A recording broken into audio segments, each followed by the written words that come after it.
In the first episode of the sci-fi series Dune: Prophecy, a character teaching a class about the human mind explains, humanity's greatest weapon is the lie. Human beings rely on lies to survive, she lectures. But is lying truly a viable survival technique, as the movie suggests? With an eye on the human condition, this is Insight.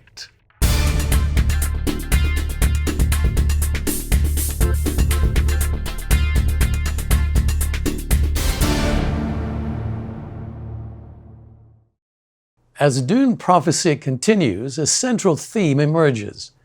Because humans are willing to deceive, they're unreliable and therefore unpredictable. This unpredictability creates the opportunity to take advantage of others, to catch them off guard, unprepared.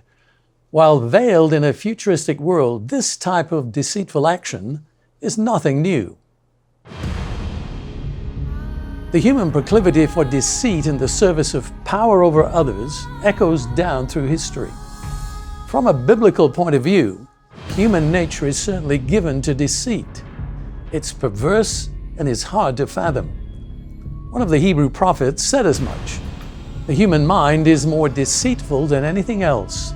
It is incurably bad. Who can understand it? Perhaps that defiling deepens because lying has a progressive aspect. One lie leads to another, eventually becoming entrenched behavior.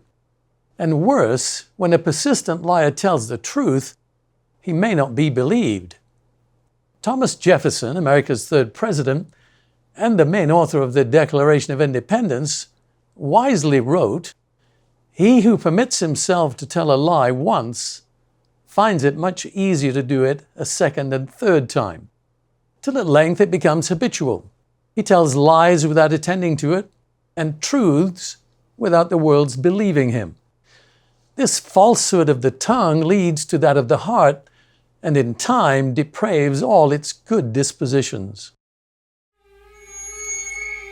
Was Jefferson speaking only of politics? Likely not, though it seems that in political life especially, the lie is common currency. To get into power, many promises are made that are never intended to be kept. They're falsehoods from the get-go. People lie out of pride to gain power, status, prestige, wealth, to gain what is not theirs, to cover their deceits.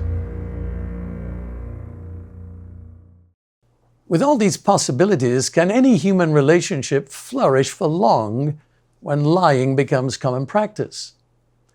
Another well-known prophet lamented the condition of his society when he wrote about the fate of truth and the troubling consequences.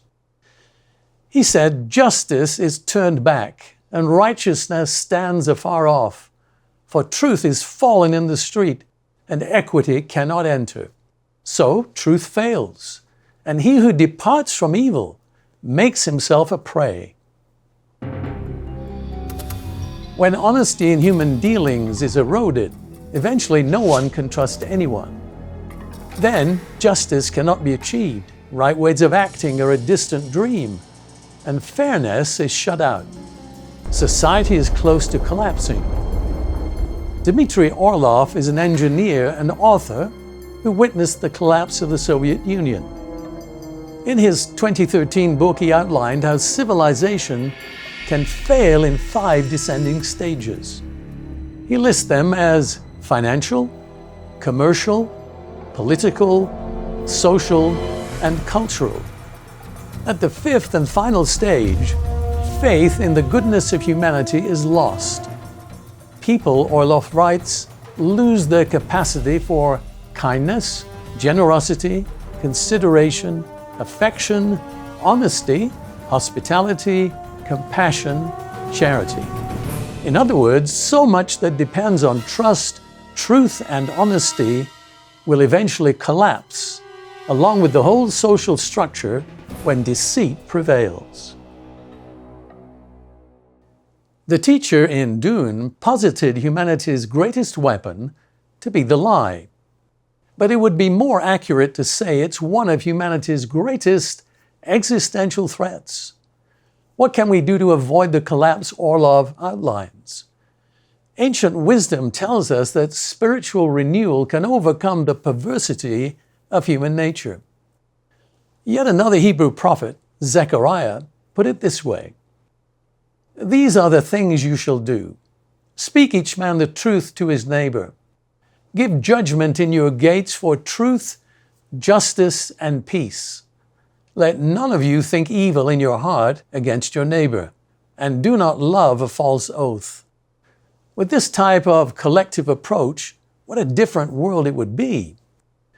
If you'd like to know more, visit our website vision.org and search for keyword truth. For Insight, I'm David Hume.